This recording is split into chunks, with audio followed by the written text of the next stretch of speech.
که ما ته نه ګوري نو خپل ستم ته څوک کتی شي زما د غوسو شونډو نه شرمېږي جانان. یو ډېر تکړه زلمی را سره ناست دی، سره خبرې کوو. ستړي مشر ورور په خیر علي؟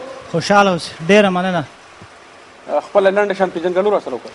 په لومړي سر کې زه خپلې خبرې د ساحل صاحب په دې شعر پیلوم چې خوند کوي: ساحله پښتانه یاران او هېڅکله بېلېږي نه. زما نوم ذبیح الله بهار ده، د افغانستان د ځوانانو د اړیکو د مرکز رئیس یم او دلته څو ځله اماراتو ته د افغان او همداراز د پښتنو ځوانانو د انسجام لپاره و په مختلفو ساحو کې دلته غونډې وکولې چې خوشبختانه څو موده وړاندې د حاجي صاحب داود منګل او ښاغلي نجیب الله سمکني سره په ګډه سره کوښښ کوو چې د تاسو د شمشاد ټلویزیون پیواړ سره دغه پرتمینه غونډه هم جوړه کړه. څو وکولی شو افغان ځوانان، پښتانه ځوانان چې په نړۍ کې پښتون افغان ډېر ښایسته او اوچت نوم لري، وشو کولی چې دغه قوم یو ځای کو او د یو ښه راتلونکي لپاره لږ خلکو ته وښیو، نړۍ ته وښیو چې پښتانه افغانان د سولې پلویان دي. موږ هېڅکله د جنګ پلویان ناستو، غوښتل هم په دې موخه باندې راغلو دغه ځوانان یو ځای کو، دغه پښتانه یو ځای کو چې تلې او په هر ځای کې د اتلولۍ نومونه اخیستل کېږي. په دغه موخه باندې جناب یوسفزی صاحب راغلو دلته تر څو دا ځوانان سره جوړ شي. افغانان پښتانه زلمي د خپل په وطن څه فکر کوي، څه کوي چې لکه راتلونکي کې افغانستان ته څنګه ګورئ تاسو؟ څنګه افغانستان به مخې ته راشي؟ افغانستان په تیرو لسو کلونو کې انشاءالله ډېر پرمختګ کړی ده. د افغانستان بیرغ په ټوله نړۍ کې رپېږي. په اکثرو ځایونو کې موږ خپل سفارتونه لرو. همداراز پښتانه ځوانان افغانان اوس راویښ شوي دي. دوی په دې موخه دي چې یوه مړۍ ډوډۍ دوی دلته په اماراتو کې د ځان لپاره او هلته په کار کې څه وکولی شي، هلته ښایسته ښایسته بلډینګونه جوړ کړي. د خپل د دې یوې مړۍ ډوډۍ سره غواړو چې زموږ لویه هیله د پښتنو څخه که د لر دي او که د بر دي، لویه هیله مو دا ده چې خپل زامن که خپله ونه شي کولی، خپل زامن په علمي سویې سره عیار کړي، خپلو زامنو باندې تعلیمونه وکړي، څو پښتون قوم افغان قوم لکه څنګه چې سرلوړی ده او هماغسې سرلوړی پاتې شي.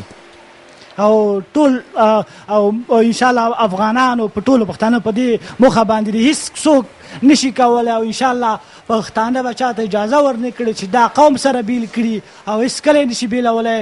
او ټول دا د جرګو وطن ده، د مرکو وطن ده او همدغه پښتانه به په یووالي سره خپل نړیوالو ته هم ښیي چې موږ د امن او د سولې پلویان یو. د افغانستان د پرمختګ لپاره د خپلو پښتنو ورونو د ستونزو د حلولو لپاره په شریکه به کار کوو. ورسره چې دغسې ویاړمن ټلویزیون شمشاد نړیوال ټلویزیون هم وي او دا به لا ښایسته او پروګرام به ښه پرمختګ وکړي. ډېره مننه ستاسو. بله کوم پړه کې څه خبره وي په لنډو لفظونو کې راته کوم؟ ډېره مننه. زه همداراز په متحده عربي اماراتو کې د ټولو افغانانو پښتنو څخه ډېره مننه کوم چې د خپل د کورونه راوتلي دي او خپل ولس لپاره دلته د یوې مړۍ ډوډۍ د حلال رزق د کارونو لپاره راغلي دي. زما پرې هیله دا ده چې خپلو زامنو باندې، خپلو بچیانو باندې تعلیم وکړي او زده کړه وکړي، څو پرمختللي اوسېږي. که چېرته د قوم یو شمېر پښتنو یا افغانانو تعلیم ونه کړه، خیر ده، اوس باید په زامنو باندې تعلیم وکړي. نړۍ ډېر پرمختګ کړی ده، په نوې ټکنالوژۍ سره سمبال شي او باید یو اوسېږي. لکه څنګه چې وایي چې څو چې دا ځمکه اسمان وي، څو چې ژوند په دې جهان وي او تل به دا افغانستان وي، تل به دا افغانستان وي. ویاړل دې وي پښتانه او ویاړل دې وي د افغانستان قهرمان ولس. ډېر مننه، ډېر مننه ستاسو درنو خبرو. د ملګري د ساحل صاحب شعر وي. ساحل صاحب د پښتون وطن ټول عمر زموږ د وطن، زموږ د خاورې د ننګ او د پت سندرې ویلې دي.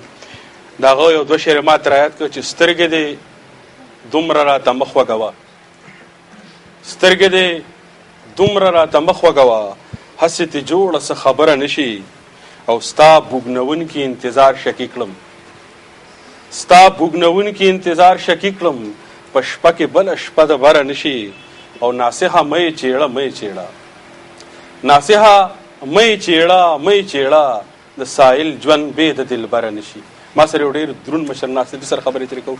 ستړی مه شئ، په خیر ستړی مه شئ، ښه یې جوړې، طبیعت دې ښه ده؟ ښه یې؟ الله رحم ده، ښه یې. تاسو په افغانستان کې د کوم ولایت یې؟ ستاسو نوم څه دی؟ زما نوم امرالله خان ده. موږ زه په افغانستان کې د لغمان ولایت یم. د لغمان. نو د لغمان څه داسې ډېر مشهور دي چې ته یې موږ ته ووایې؟ د لغمان حضرت ته څوک یم ډېر مشهور دي. ته یې موږ ته وریجې داسې یو دوست- مشهورې دي. ها؟ وریجې مشهورې دي. ها. وریجې ښې ډېرې مشهورې دي. خواسې لکه که موږ وګورو انجینر صاحب هم ناست دی، راټول درانه خواږه مشران ناست دي. تاسو دلته ګورئ بنګالیانو له خپل وطن نه ټینډې راوړي دلته یې خرڅوي، لوګانې راوړي خرڅوي یې، دومره دومره کیلې ملواریان راوړي د خپل وطن نه دلته یې خرڅوي. تاسو یې ګورئ موږ په کندهار کې 11 قسمه انار کېږي. زمونږ ټول وطن د میوو نه د سبزیانو نه د هر څه نه ډک دی. موږ افغانانو ډېر نشو کولی چې هغه څیزونه دلته له خپل وطن نه هغه میوې او هغه سبزی او هغه راوړو دلته پیسې پرې وګټو. دې وطن ته خو زموږ په وطن کې دومره ښکلې ښکلې میوې کېږي. ته څه ګڼې؟ داسې د یوسفزی صاحب جوال خو زموږ د سمندر لاره نشته که نه د افغانستان، او چې په کوم شی په جهاز کې راوړل کېږي د هغه قیمت ډېر اوچت کېږي.